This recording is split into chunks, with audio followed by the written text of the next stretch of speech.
चलिए, तो बच्चों हम लोग अभी कुछ इससे पहले के वीडियो में हम लोग पढ़े थे अंडाणु जनन। आज उस बनने वाले जो अंडाणु है उसकी संरचना के बारे में बात करेंगे कि वो अंडाणु होता कैसे है। सबसे पहले हम लोग ये बात करते हैं कि जो मनुष्य होता है, जितने भी मनुष्य इसके अलावा स्तनी भी हो, उनके सारे का अंडाणु जो होता है, अंडे जो अंडाणु होता है उसकी संरचना जो होता है एक समान होती है, एक जैसे होती है, वो भी कैसा होता है, गोलाकार होता है। ठीक है, चलिए अब दूसरी एक इंपॉर्टेंट बात बता देता हूँ। जो मनुष्य का अंडाणु होता है उसमें पीतक नहीं पाया जाता, योक नहीं पाया जाता है। ठीक है, मनुष्य के अंडाणु जो होता है उसमें पीतक नहीं पाया जाता। ये पीतक नहीं पाया जाता, यही बड़ा टॉपिक है, छोटा बहुत बड़ी नहीं है, इसमें मोस्ट माइंड में अपने बैठा के रखना कि पीतक नहीं पाया जाता। इसी कारण से ही इसको अपीतकी के नाम से जाना जाता है, अपीतकी कहलाता है।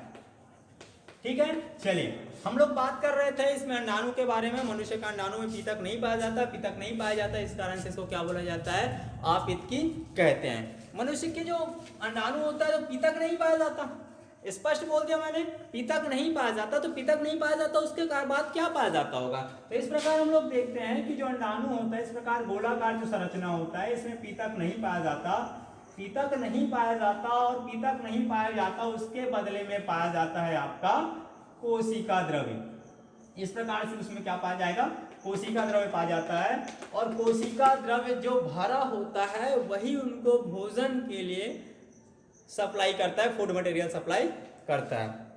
अब ये जो होता है उसमें अगुणित केंद्रक हमने देखे थे कि अंडाणु जनन था, उसमें लास्ट सेल जो था वो अयुग्मित था, युग्मित नहीं था, सिंगल था, तभी जाके वो शुक्राणु से बाइसेक्स हो जाता है, डबल हो जाता है उसमें। ठीक है, चलिए इसमें का सिंगल एक्स और उसमें का सिंगल एक्स, स्पर्म का, इस प्रकार से वो डबल एक्स हो जाता है। तो हमने देखेंगे यहाँ पे कोशिका द्रव्य नहीं पाया जाता है, पीतक नहीं पाया जाता, इन्हीं से उनका भोजन का निर्माण होता है। चले, इस जो यौन होता है, ये जो घिरा हुआ होता है, जो कोशिका द्रव्य द्वारा घिरा होता है, इसको बोला जाता है जोना पेल्यूसिडा।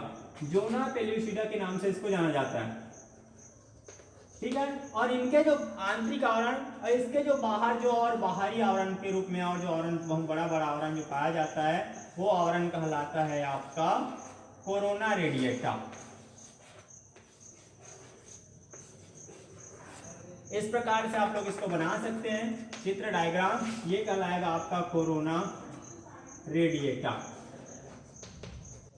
ये है आपका न्यूक्लियस अगुणित केंद्रक। मैं पहले ही बताया था अगुणित केंद्रक पाया जाता है। सेल्स, ये जो सेल्स होता है वो न्यूक्लियस के नाम से जाना जाता है। तो आपके लिए छोटा सा टॉपिक था आपका अंडाणु की संरचना, जिसमें से जो आंतरिक स्तर जो होता है ये 2 स्तर की बनी होती है, 2 स्तर का बना होता है। पहला स्तर कहलाया उसका जोना पेल्यूसिडा और दूसरा स्तर था इसका कोरोना रेडिएटा।